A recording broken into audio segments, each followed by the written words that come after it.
Good morning, my fellow aspiring educators. Today I'm going to talk a little bit about what we read for our readings this week in our educational psychology book by Ormrod, Anderman, and Anderman. I'm just going to briefly touch on some interesting things that I found out in the book, read about, some of the videos that I read along with it as well, and also my experience as a learner growing up. So the things that I found most interesting were those myths. I kind of looked at those in regards to what are my preconceived notions about education, about the way that we learn. And the one thing that I found to be most interesting was that instruction should be tailored to individual learning styles. That came across as being a falsehood in the book, and I was really confused by that statement.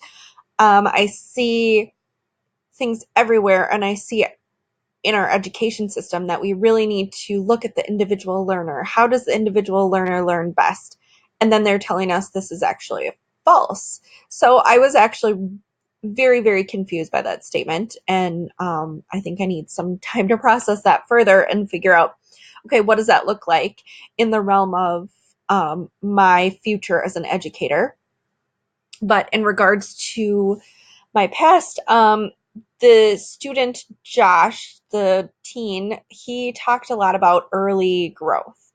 So as compared to his peers, he's kind of had some early growth spurts, looked a lot older than he was, and I feel like I really that really hit home for me, that I really connected with that statement because I also was a early bloomer, shall we say, and I looked a lot older than I was, and therefore I got more attention from my peers, not always necessarily positive attention, sometimes negative attention, especially as a female. And this did affect my learning in a way that I didn't want to go to school a lot of times because I wanted to stay away from that attention. I didn't really like the attention. So whether it was negative or positive, I just didn't want to draw attention to myself at a vulnerable time in my growing up. So when I look at his experience, I really connected with that, and that also influenced my learning because not wanting to go to school when I used to be such an engaged learner, I really had a tough time during my 7th and 8th grade or 6th and 7th grade years in school because a lot of focus was put on my physical appearance and how that maturity played out. Also, I did feel like I was also treated differently by adults because of the fact that I was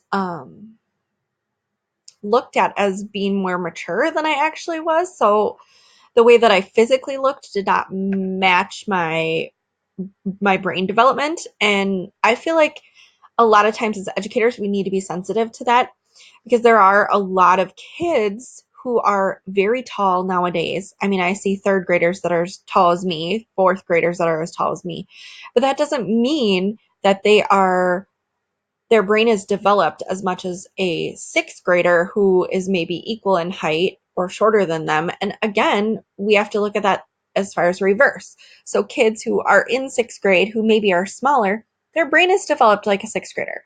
So we can't treat them such as like a 4th grader or 3rd grader with their cognitive abilities. We need to push them just as much as we would any other 6th grader. So I think this really will influence me as an educator as far as looking through this lens of how we develop, how it affects peer relationships, which then in turn affects our educational environment, what we want to learn, what we don't, what we're really struggling on. And then as well, I also was really interested in how environment and genetics really play a role in that educational realm. So we're really trying to look at how those two things kind of influence maybe learning style or the way a child can learn, or different time periods in which they're learning, in which they have setbacks as far as you know, not being able to do things in the classroom, like what's going on outside the classroom. And I really think that's a huge important factor that we need to think about as educators. Also, as far as my personal experiences as well, as a child, I grew up in a community that was really small.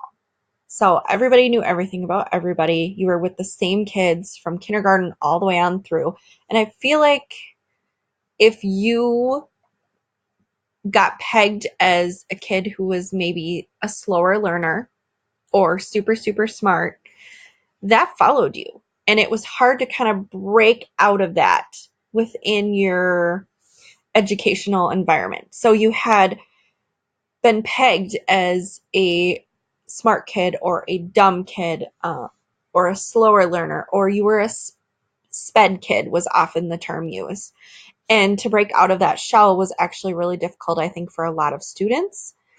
And not just as far as the peer realm, but also as far as the educator realm. Like, there was no way for kids, they just got put in those situations. And also, I feel like as far as the learning, they also then in turn internalized that.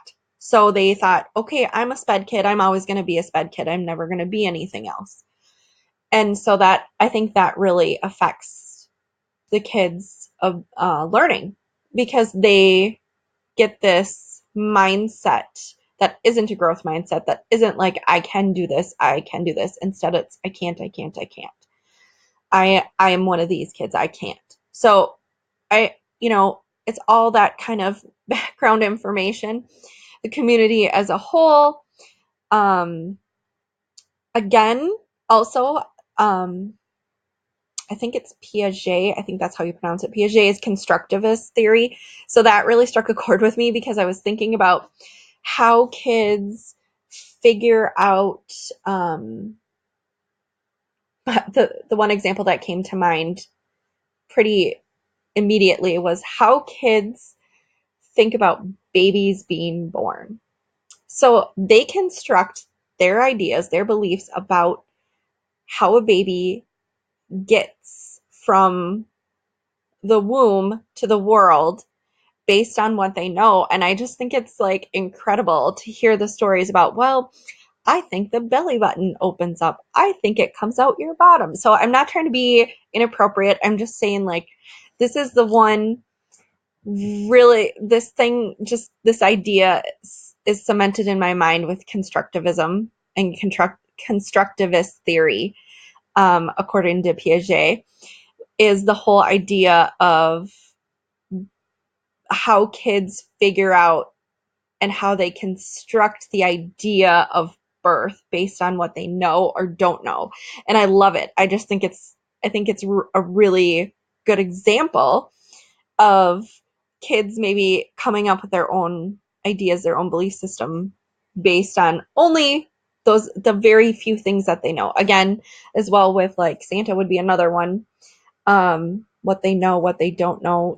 We as adults kind of don't like to tell children all these things, and so they come up with their own ideas, their own belief system about a topic. I think that's hilarious, a hilarious example, because if you ask like a group of 10 kindergartners, everybody's going to have a different idea of how babies are born. So, and they're all going to be constructed based on what they know, what their home environment's like, what they've learned in school, what they've learned from other kids. So it's just really, it's a great, I think, fun little experiment, but may not be the most appropriate. So I probably wouldn't do it unless, I had permission from parents. It's maybe one of those risque topics. But anyway, so I think all of those things have been just really interesting and really great. And I hope that you learn some stuff about yourself as well as you've read through these chapters.